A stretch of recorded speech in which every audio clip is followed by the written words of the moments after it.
Hey guys, I'm Googie, and today we're going to talk about how Cuties even happened in the first place. Now, this wasn't just something that they all of a sudden just wrote a script and said, hey, let's put it on Netflix. There was a lot of history behind it.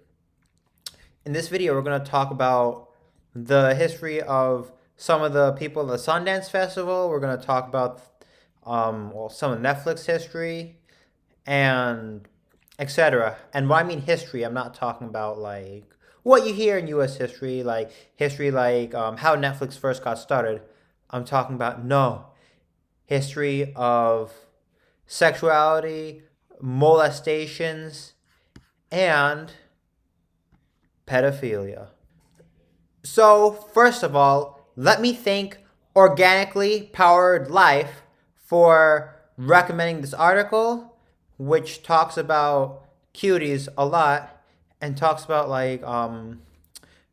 the film. And I don't want to spoil it. Let's just get into it. So thank you, Organically Powered Life, once again, for recommending this article to me. So we know that some people defended the film Cuties. Some people like the film Cuties. And if you need an example, I'll link it in the card up above, and I'll link it down below in my video description. So let's start off with this quote.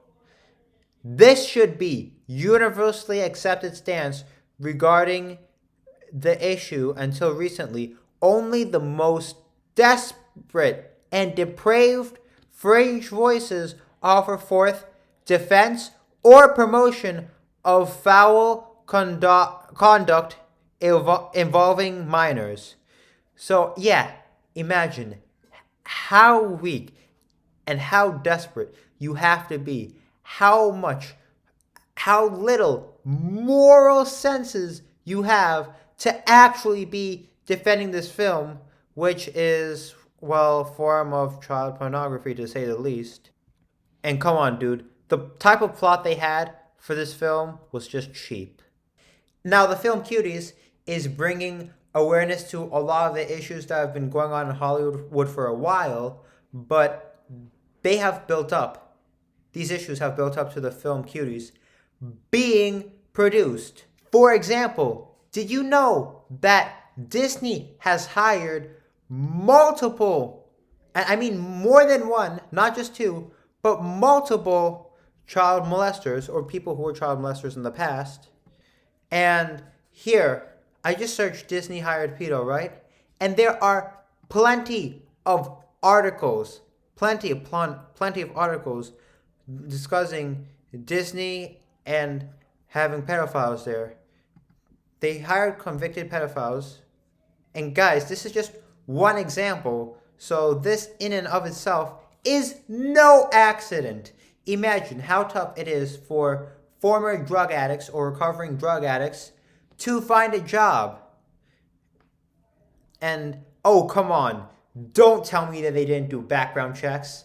I mean, even if they hired one by accident, it would have only been a few, maybe one or two. But it wouldn't have been a lot of people.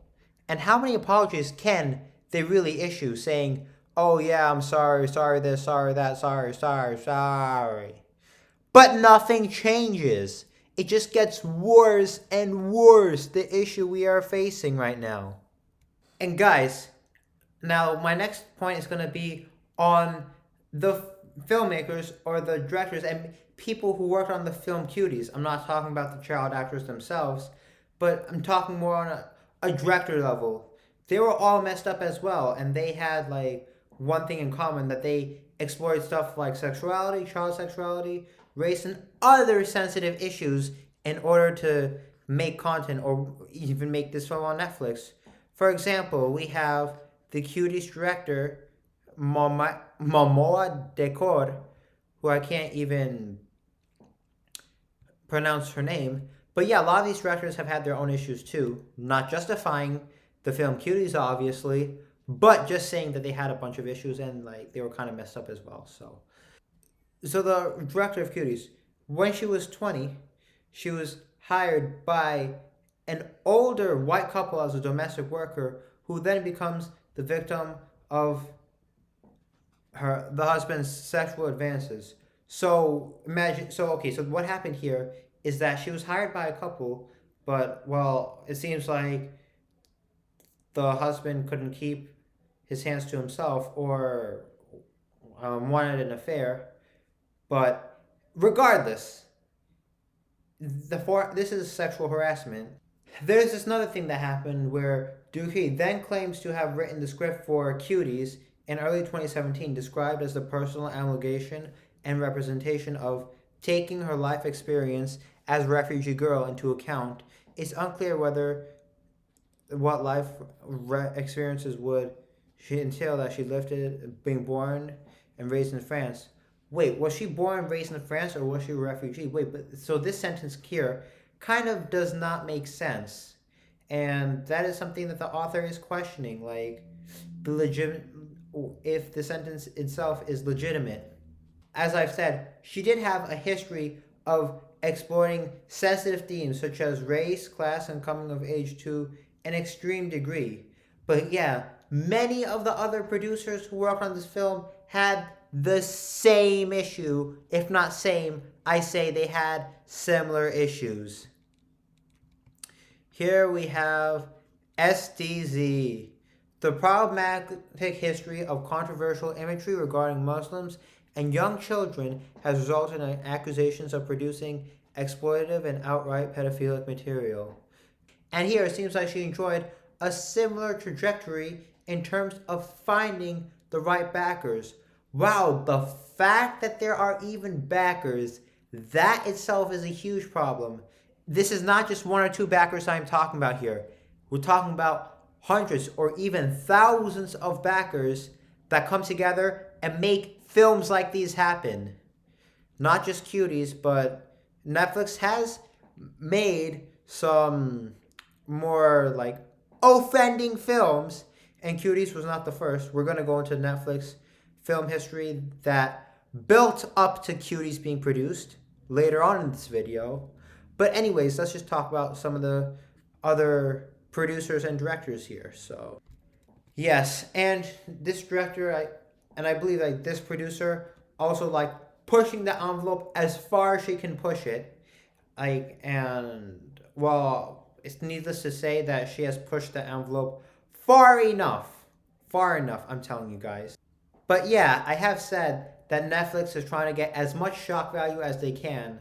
Why? It's for the attention, it's for the views, and well, it doesn't work the same way that YouTube makes money, but yeah, well, it's kind of backfiring on them now because they lost billions of dollars because a bunch of people canceled their Netflix subscriptions. Oh no, guys, and here we have yet another, well, this isn't a cinematographer, but another person who worked on the film who shares similar focus with Decor and SDZ on children and like to relate the subjects to adult sexuality. Oh no, guys. No, guys, you can already see it's looking so bad.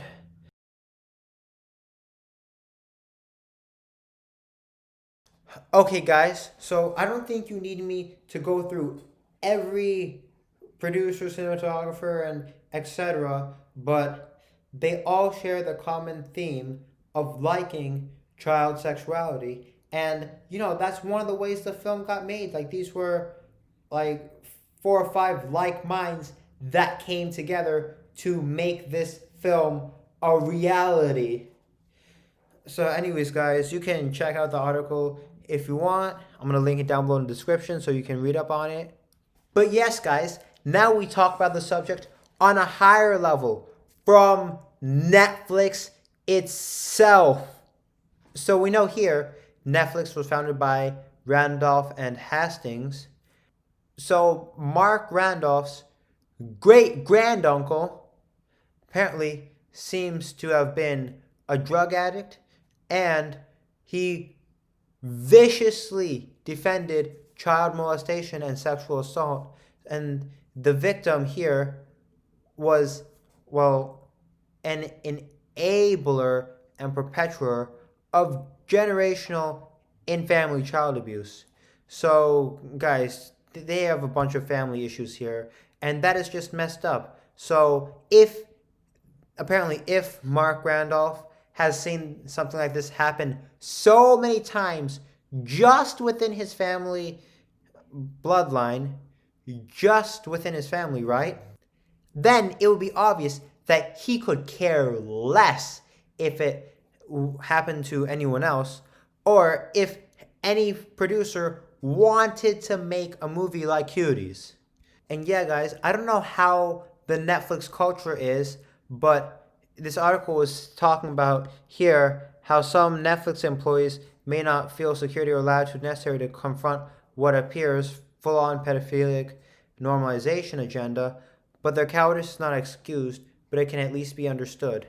So yes, this happens a lot. Like, I mean, I hope Netflix is not like another similar to the Ellen Show. Like, Netflix does not have a similar type of environment that the Ellen Show had, where people couldn't even speak their opinions, where people were getting bullied all the time, and just overall being a toxic work environment.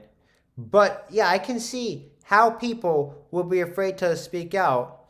However, like, I know it is hard. It is hard to speak out against this type of stuff, like full-on pedophilic normalization, when your job is on the line, and if you lose your job, then where are you going to work? I mean, who are you going to ask for references? You certainly can't ask anyone in the company for references. So what are you going to do? So I feel like even if any of the employees in Netflix was fully catching on to what happened, they would have very little power to speak out against it. However, well, I guess the day when they transition from Netflix, they can speak about it freely and then let everybody know what was going on behind Netflix and how their corporate culture was. Now, let's talk about some of the Netflix film history that has led up to Cuties.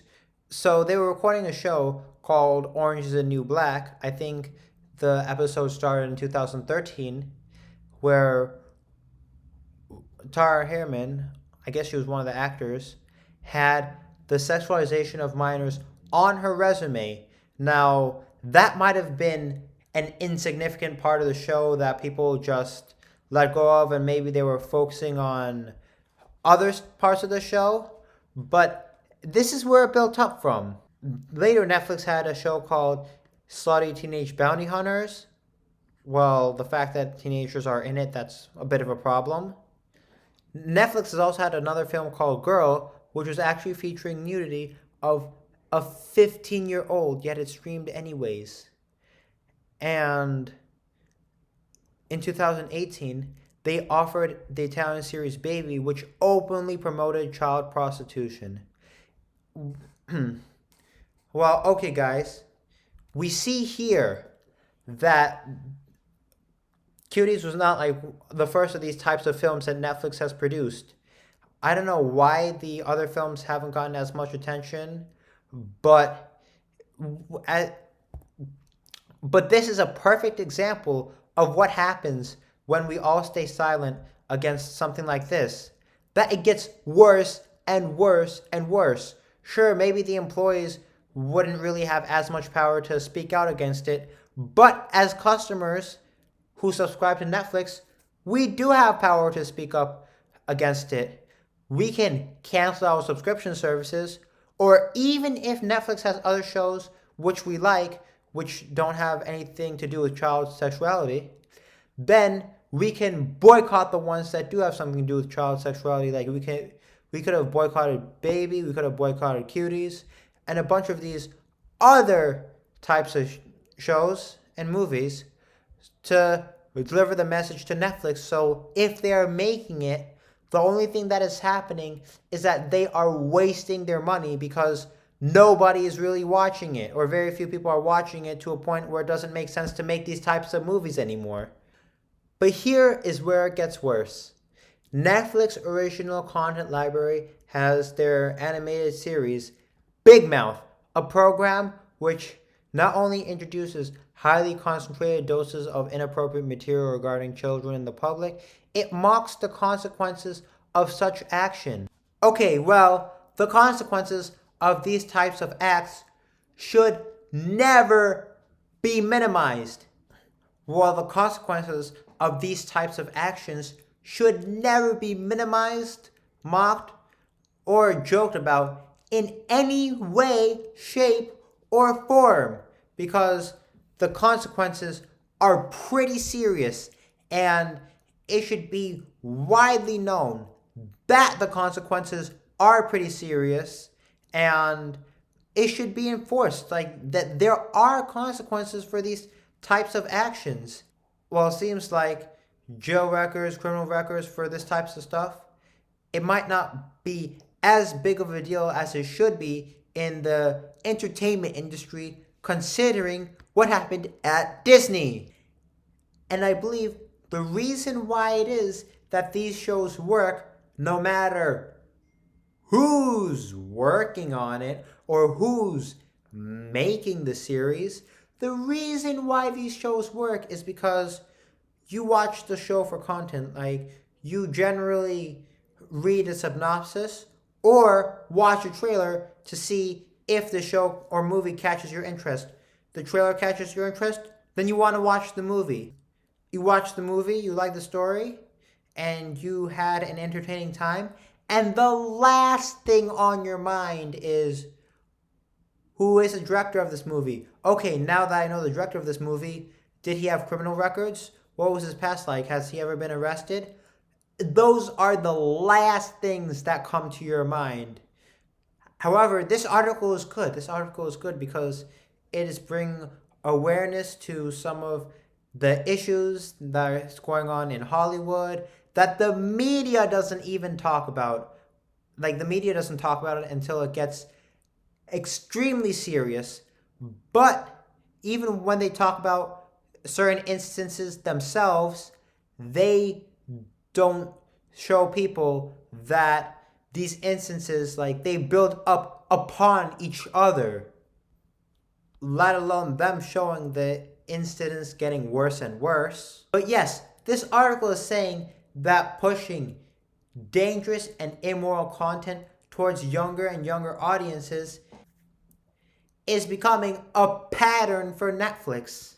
Now, yes, even though Netflix has lost billions of dollars and lots of subscribers because of Cuties alone, it seems like they don't care. They think they can weather this type of storm longer than most people. Now, yes, I understand their share price was like around 400, 500, and it went up a lot because of the pandemic. But even if you can weather the storm, I mean, you might be able to weather the storm for a while, but if more and more and more people keep canceling, then eventually you're out.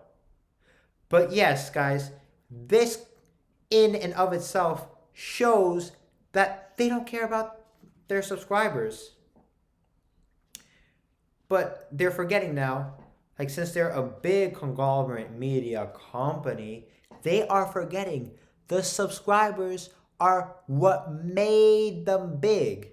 Now, sure, they started out small and more and more people subscribed, and now over time they built a large following. But seriously, without your subscribers, you are nothing. Now, guys, here are some excuses that the director made that the author is now exposing for Cuties. Don't you see, Cuties doesn't promote these issues, it exposes them. Now, guys, here are some of the weak excuses that the directors of Cuties has made. Don't you see that Cuties doesn't promote these issues, it exposes them? Okay, well, instead of subjecting young girls, young innocent girls to this, they could have used actual documentary footage if they really want to expose the issues, because I'm pretty sure there is some documentary imagery and video footage out there that's available. The film is trying to protect children from these dangers. No way. by getting these children to perform these sexual acts, you're getting them to be protected from dangers. No way. That excuse in and of itself makes zero sense. Oh, oh yeah, and last but not least, for their final excuse, it was the poster. Yeah, people got the wrong misconception from the poster. Come on, no they didn't. It was it was not very much the poster that people were mad about. They read the synopsis and that's what made them mad. God, Netflix, don't lie. Now, we know that this film Cuties has been given awards at the Sundance Festival and that plenty of people there liked it and etc. and da da da da da. But you're about to see why they approved this film and even awarded it in just a second. And it is legal fact of public record that Sundance was co-founded by Sterling Van Wagen, currently serving prison time for the molestation of a girl, which he refused to apologize for in 2013 and again in 2015. No way! So, are you telling me this happened twice and he refused to apologize for both times? No way. The least he could have done is apologize to those girls. And that is in the very least. Because these things, like, they would stick with the children for years, even into adulthood. And it would give them traumas. And maybe they might have certain trigger words which might really bother them a lot. He essentially, like, damaged these kids' lives, didn't apologize for it, and he is the co-founder of Sundance. And it seemed like the prison time, like, didn't do much for him. Like, it didn't teach him a lesson. And how did it happen twice in, like, a 2-year span? Like, these cases were only 2 years apart, which means that the prison sentences weren't long enough. So anyways, I found this article to be very informative. It taught me a lot of, not just about Cuties, but a lot about the issues going on in Hollywood, which very few people talk about and which the news outlets don't talk about themselves. And I've also learned about the history of the shows that Netflix produces that led up to Cuties and how it was accepted at the Sundance Festival and how it was even awarded. Once again, thank you, Organically Powered Life, for recommending this article to me. I'll link it down below in the description. If you like this video, please don't forget to smash that like button, subscribe, bell notifications, and share. I'm Googie!